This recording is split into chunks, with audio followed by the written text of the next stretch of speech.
নমস্কার, হরে কৃষ্ণ। আজকে আমরা জানবো কৃষ্ণের একটি অত্যন্ত সুন্দর বাণী এবং তারই একটি অসাধারণ কাহিনী।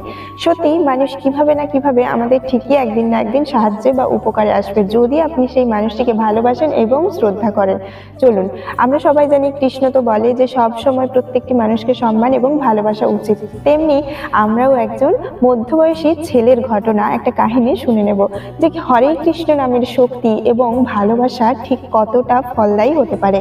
একটি বরফের কারখানায় সেখানে হাজার হাজার মানুষ কাজ করতেন এবং সেখানে এক দারোয়ান ছিলেন, যে প্রত্যেককে চেক করতো এবং তাদেরকে গেটে ছেড়ে দিত এবং যারা বাইরে যাচ্ছে চেক করা, এটাই ছিল তার কাজ। কিন্তু সে যেহেতু দারোয়ান ছিল, সেই জন্য তাকে কেউই খুব একটা পাত্তা দিত না, অর্থাৎ আমাদের ভাষায় বলা হয় যে তাকে কেউ গুরুত্বই দিত না।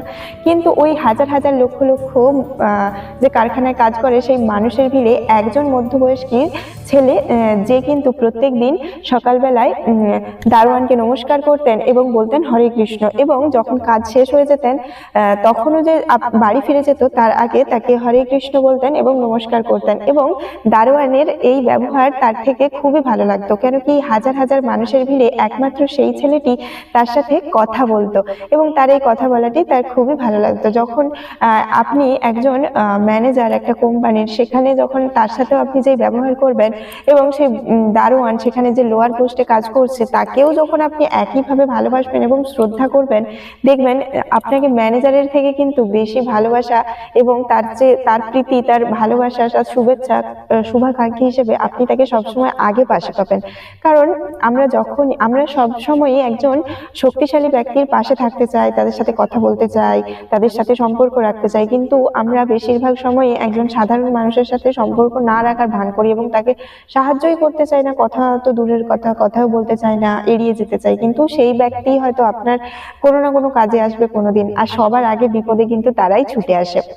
এরকমই একদিন কারখানার সবাই হাজার হাজার ব্যক্তি দেখছে যে কারখানা থেকে বেরিয়ে গেছে, কিন্তু সেই মধ্যবয়স্ক ছেলেটা বেরায়নি।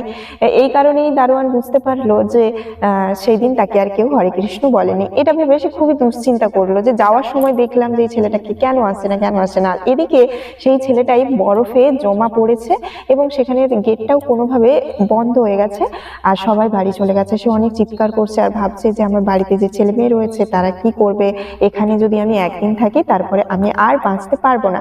তো হঠাৎ করেই সেই দারোয়ান মনে পড়লো এবং তিনি দেখতে গেলেন যে কারখানায় সবাই চলে গেল, কেন এলো না সেই ছেলেটা।